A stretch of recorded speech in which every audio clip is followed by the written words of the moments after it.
బెంగాల్ నుంచి ఇక కూలీలు మనకి రారేమో. ఎందుకంటే బెంగాల్ నుంచి వచ్చే కూలీలు కూడా మనకి తక్కువ రేటుకి రావడం, 200, 300 రూపాయలకి దాంతో వందలాది మందిని తెచ్చుకుని పనులు చేయించుకుంటూ ఉన్నారు ఇక్కడ బిల్డర్లు కానీ, రోడ్ల కాంట్రాక్టర్లు కానీ. ఇక రాకపోవచ్చు, ఎందుకంటే బెంగాల్లో బీజేపీ గవర్నమెంట్ వచ్చాక ప్రత్యేకించి కాన్సన్ట్రేట్ చేసి డెవలప్మెంట్ని చూపించాలన్న ప్రయత్నంలో ఉంది.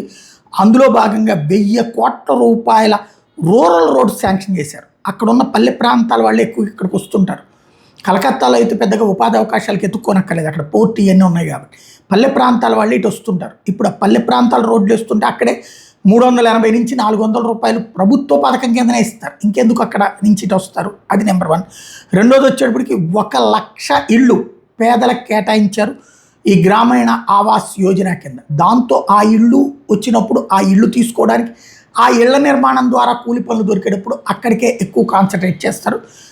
క్రమంగా ఇప్పటికి బీహార్కి వెళ్ళిన వాళ్ళు 100 మంది వెళ్తే వెనక్కి 30 మందే వస్తున్నారు, 70 మంది అక్కడే ఆగిపోతున్నారు.